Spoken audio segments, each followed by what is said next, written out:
Hey guys, it's Tony here with episode 29 of Behind the Hunt podcast. Hey, this week's podcast is going to feature new comic books from October 9th. We've also picked up a few pops, and then, I haven't been bad-mouthing it, but I bought something that I said I wasn't going to buy, and I will share with you here shortly what that item was. A little bit of nostalgia, and I couldn't help myself. But I'm saving that one towards the end.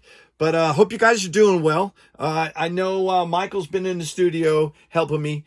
Nick has been busy. Hey, Nicky, how are you doing? He's not in the studio with me.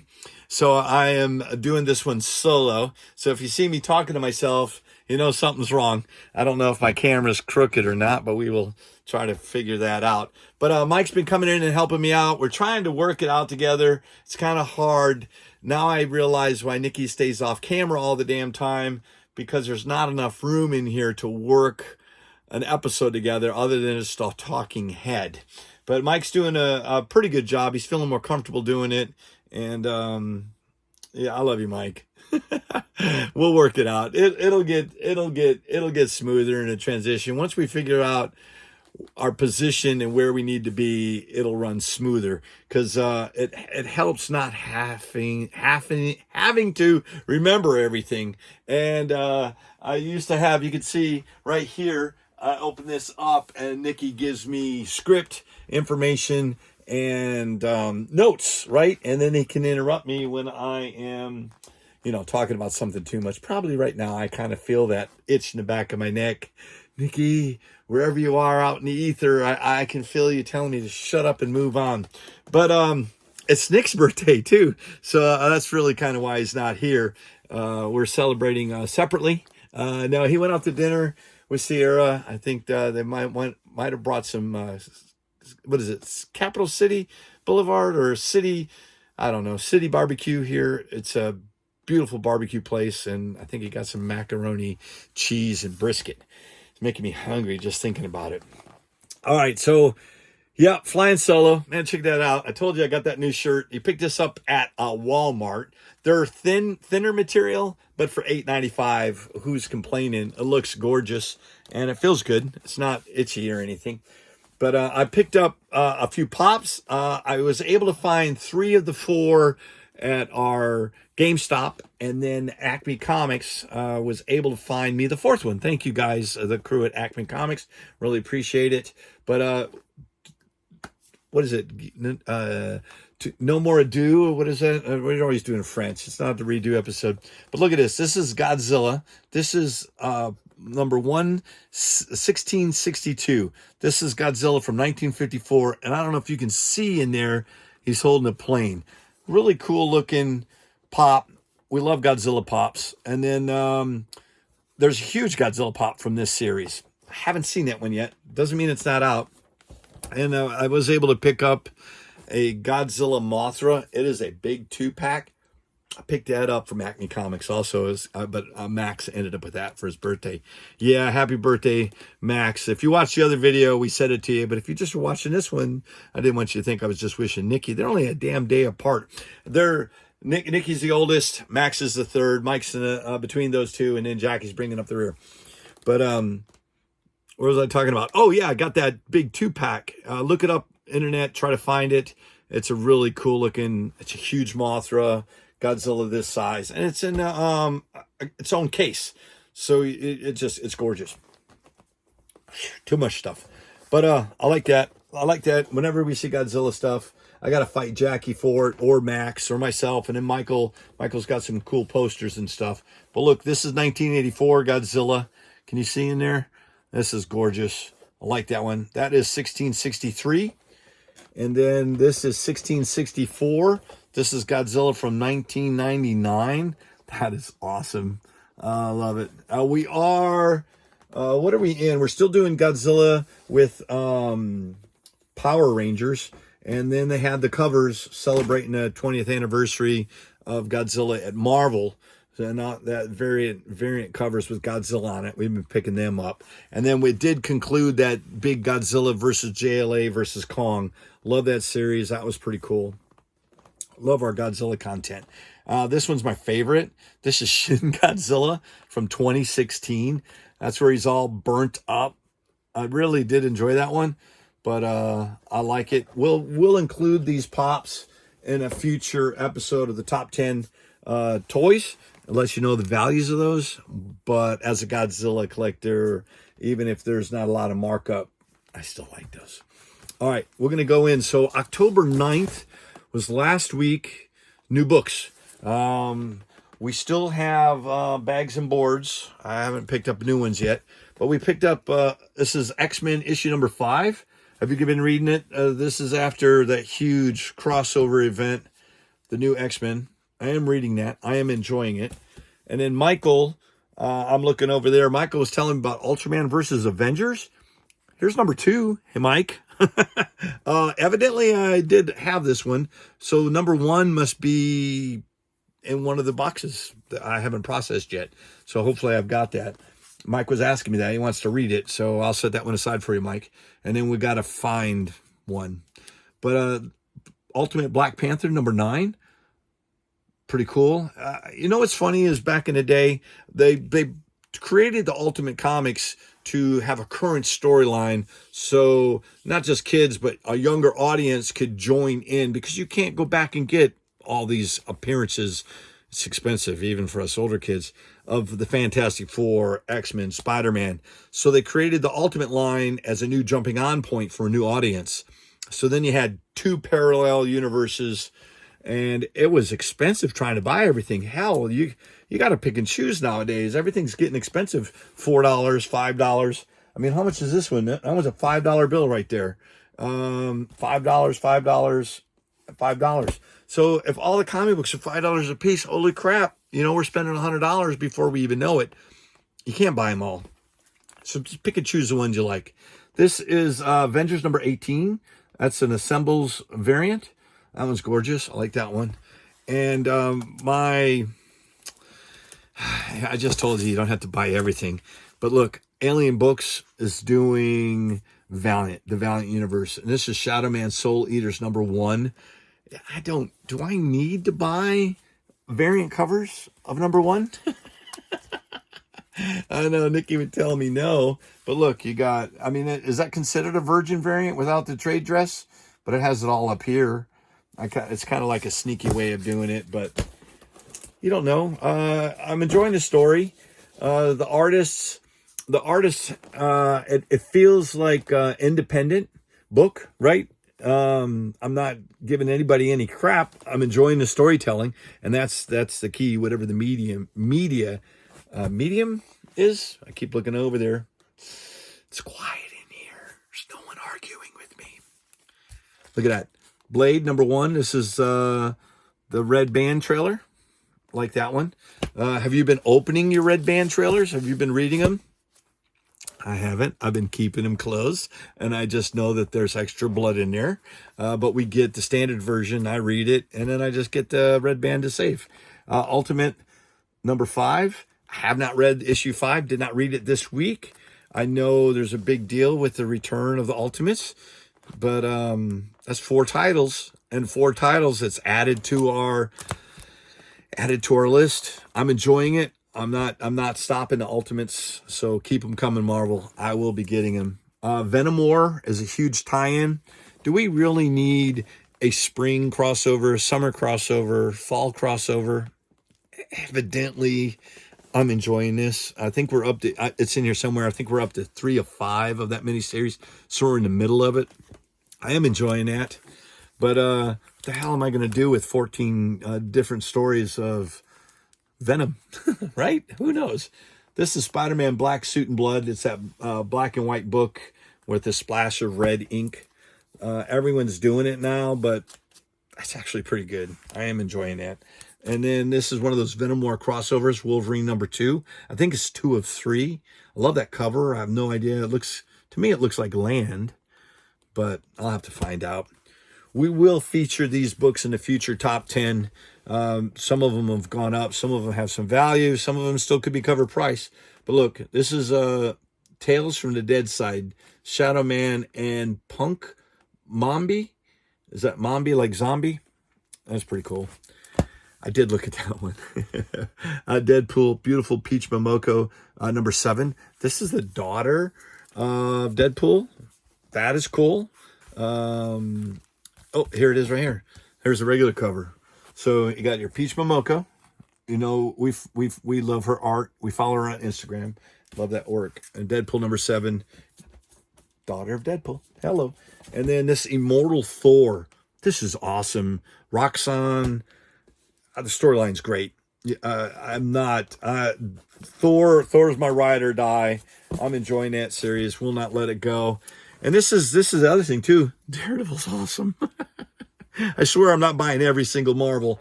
It feels like it sometimes. But this storyline right here, I think it's it tore the cover off. The cowl. I wanted to say the cowl. Looks like the Kingpin's arm. I don't know. I have to see. I haven't read that yet.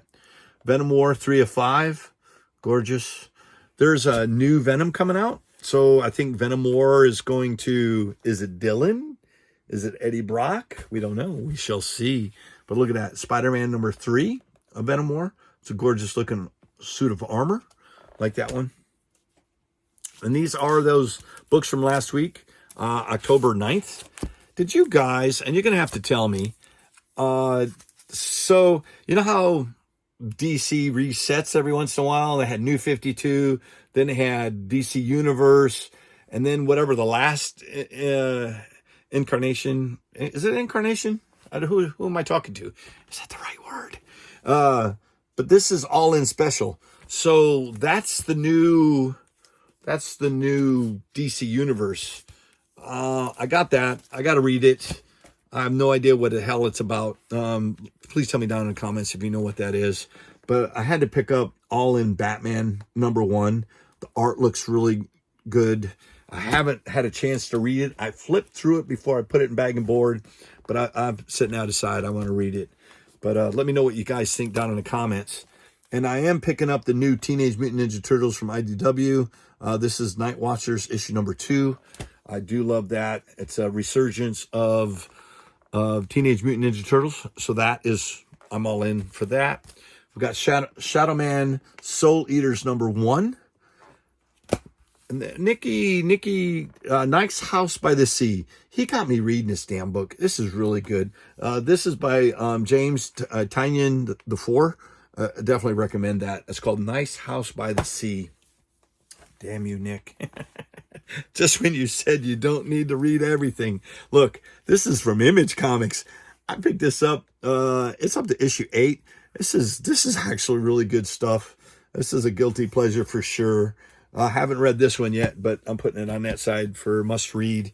And then I want to do a huge shout out for Jermaine. He gave me a 1 in 25 in my box. It's a nice looking cover. Nice. But yeah, I'm not going to go buy every DC book now because it's a new launch. I'll look at the all-in special. I'll read it. I'll let you know what I think here shortly. Exceptional X-Men number 2. There is a lot of X-Men books. I think I'm getting the main one. This one, Deadpool, Wolverine. I think that's it. I don't know. We shall see. Did you read Marvel Zombies? Dawn of Decay? Sorry, it's too shiny. This one's weird. I did look at the first one. Didn't read it, just breezed through it. This one, I'm like, I started reading it, and then I'm like, shit. Oh, sorry. I didn't read number 1. But Thor has gone nuts. I don't know if he's infected with the virus. I don't know what it is. But Hulk is trying to kill him. I didn't spoil it for you, I hope. But Hulk and Thor are beating the crap out of each other. And Groot is trying to save Thor. There's an attachment. It's pretty cool. I'm going to go back and read number 1. And of course, you know, we love Sergio Aragon's Gru. This is Minstrel Melodies. That is awesome. I think this is issue number 2 of 4. Every time they have a Gru series, we pick that up. It's just awesome. Loving the new Fantastic Four. We're up to issue number 26. Haven't read that one yet. That's gonna sit right there. Got to go through that pile. My first pile. I read this. This was the first thing we read this week. This is one of the most violent action that you could ever find in a comic book and it's an amazing Spider-Man. Art's beautiful by John Romita Jr. I don't want to spoil it for you, but let's just say they're beating each other to a pulp. It's just insane. It kind of reminds me of the first movie when Spider-Man was barely hanging on when the Green Goblin was kicking his butt. That severe in that comic book. This is cool. If you're not picking this up, it's called Quest 2099. Nova, the last Nova. I don't want to spoil it for you. I might have in a previous video, but I feel bad. This is actually a real good read. That's going in my read immediate pile. And then last but not least, there's our Spider-Gwen Ghost Spider. Love this series. That'll be in our read later pile. That's it, right? We're getting out of here. No, I'm just teasing. There's one more thing. I'll give you a preface.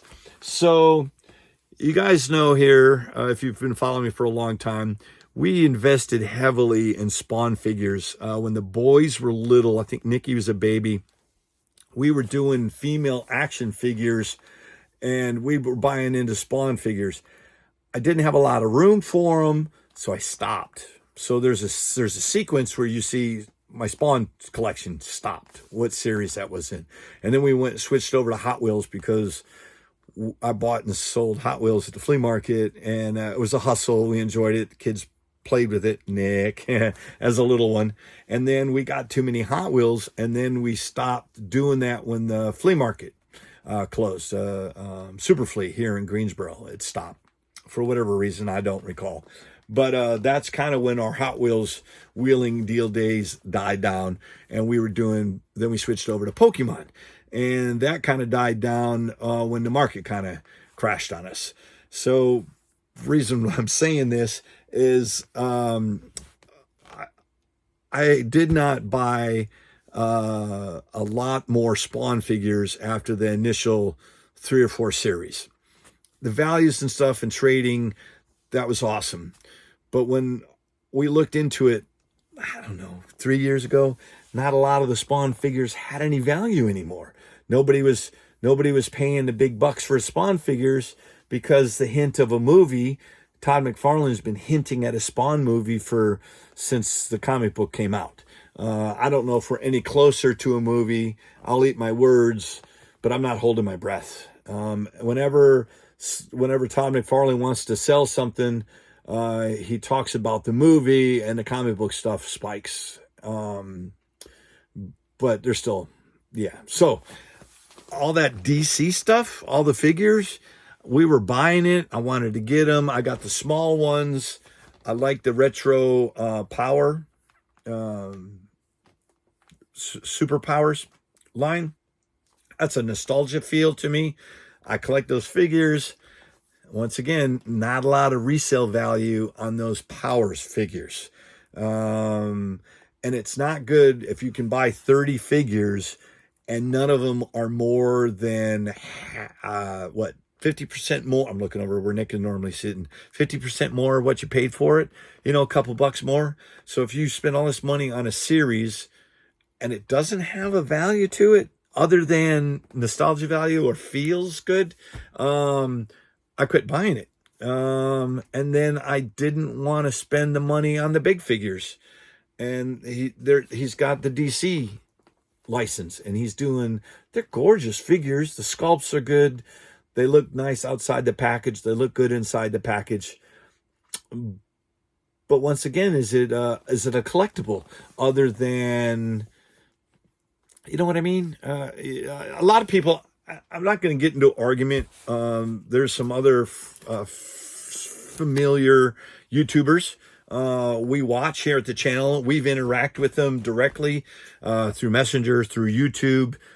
We're on a pretty good relationship, but there's too many people arguing, and I'm not going to get in the middle of an argument. Every time Nikki and I are doing this and a video comes out, Nikki shows me a clip, and Nikki feels offended, like we're taking offense to something, like something is implied towards us personally. I doubt we're even on the radar of these YouTuber guys. So I'm not here to bash people. I'm not picking sides. I'm not even mention, because I mean, if you mention the word sticky goose, then oh, that's a big deal. We're not here to monetize anything off of that, I guess you would want to say. You know what I mean? It's not helping our views. I like the channel. I like his content. I'm not getting in it. And if Nikki thinks we're being offended, maybe he's got short toes. I keep looking over there. He's not here. It feels weird. It's quiet. I've got just you guys. But I forgot what we were talking about.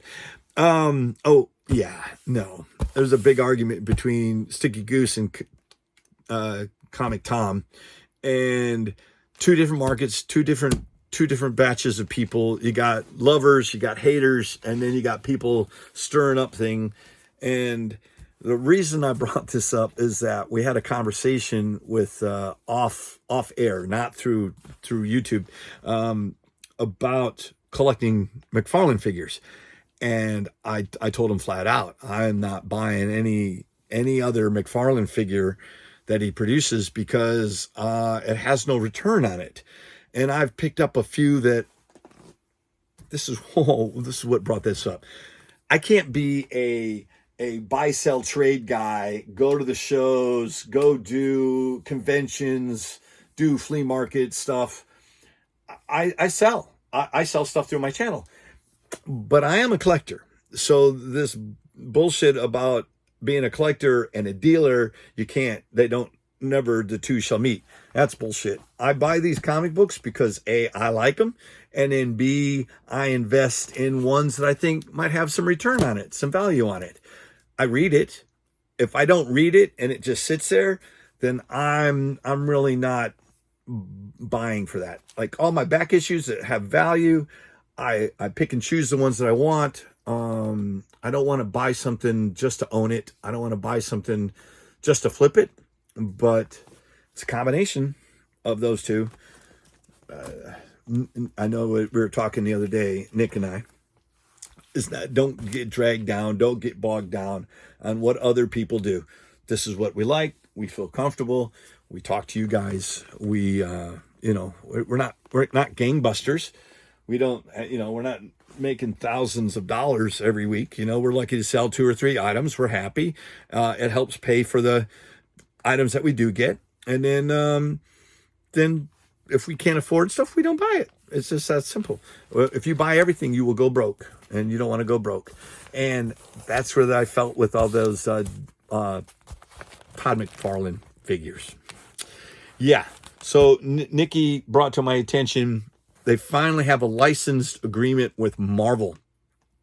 Hasbro's got it locked down for action figures, jointed figures. I mean, they do have other things with other companies, but Todd McFarlane is doing what they call it a solid cast, or like a statue.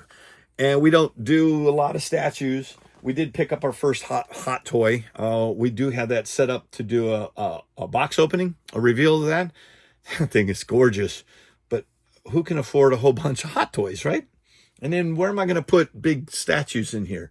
So either A, I got it to take into the house and put it up on a shelf to where we can look at it, enjoy it, or I'm trying to flip it and turn. It may be a slow burn. So I'm ranting, and I can hear him in my back of my head. So I swore to you guys that I just said we weren't going to buy any other McFarlane figures. Here, look, I'll go get it.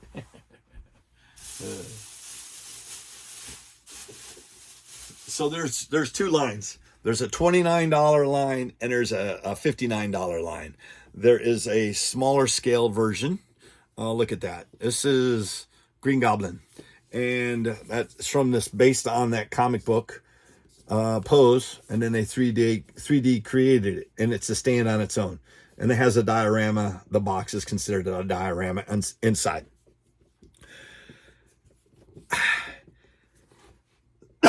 Whether I spend, see, look, like these were cool.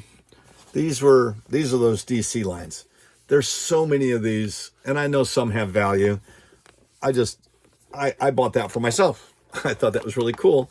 And whether I open it or it's in a package, it's pretty, right? So this is pretty. It's gorgeous. And I've seen Spider-Man. I've seen Deadpool. They're rather simplistic, simple. I mean, the dynamic pose of issue 300 of Spider-Man, that is a nice one. I almost bought that one, but I just in the back of my head, it's got no value. It's got no value. It's got no value.